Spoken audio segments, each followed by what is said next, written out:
కర్నూలు జిల్లా Gajuladinne జలాశయాన్ని MLA J Nageswara Reddy పరిశీలించారు. అధికారులతో ఎత్తిపెంపు పనులు, నీటి నిల్వ వివరాలు అడిగి తెలుసుకున్నారు. గేట్లు ఏర్పాటు చేయకపోవడంపై ఆయన ఆగ్రహం వ్యక్తం చేశారు. గత ప్రభుత్వంలో రిజర్వ్డ్ ఎస్టిమేట్తో ప్రాజెక్టు విలువ పెంచుకుని భారీ అవినీతి జరిగిందని ఆరోపించారు.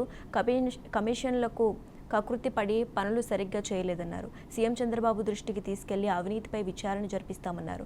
గేట్లు పెట్టకుండా ప్రాజెక్టును ముంపు గ్రామాలను ప్రమాదంలో పడేశారని మండిపడ్డారు. 2 రోజుల్లో కనీసం ఒక గేట్ అయినా ఏర్పాటు చేయాలని అధికారులను ఆదేశించారు.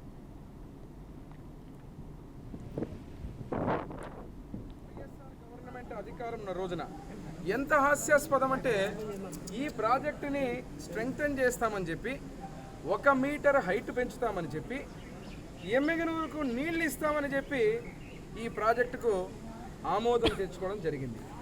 50 కోట్లు 45 నుంచి 50 కోట్లు ఉన్నటువంటి ఈ ప్రాజెక్టుతో మళ్ళీ కాదు మేము ఎమ్మెగనూరుకు నీళ్లు ఇస్తామని రివైజ్డ్ ప్రాజెక్టు 137 కోట్లకు తీసుకొని వచ్చి ఈ 137 కోట్లతో ఈ ప్రాజెక్టు దాదాపు 40 నుంచి 45 కోట్ల పని పూర్తి చేసి ఇక్కడ కనీసం ఈరోజు 500 క్యూసెక్లు 1000 క్యూసెక్లు పొరపాటుగా వర్షం పడి ఇక్కడ నీళ్లు వస్తే గేట్లు వెత్తడానికి కూడా లేనటువంటి పరిస్థితుల్లో ఈ ప్రాజెక్టును తెచ్చిపెట్టిన ఘనత సిగ్గుమాలినటువంటి వైసీపీ ప్రభుత్వానికి.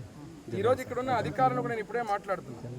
ఎవరైతే ఇక్కడ శాంక్షన్ చేయించుకొని చేయాల్సినటువంటి పనులు చేయకుండా ఇక్కడ చూస్తే పూర్తిగా అవినీతిమయం, పూర్తిగా దీన్ని కమిషన్లతోటి కక్కుర్తిపడి మొత్తం పనులు మాత్రం చేయకుండా ఈరోజు గాజులదిన్నె ప్రాజెక్టు కింద ఉన్నటువంటి గ్రామాలన్నింటినీ కూడా ప్రమాద స్థితిలో పెట్టినటువంటి పరిస్థితిలో ఇక్కడికి వచ్చి నేను చూస్తూ ఉంటే అనిపిస్తూ ఉంది ఏం చేశారు 5 సంవత్సరాలు.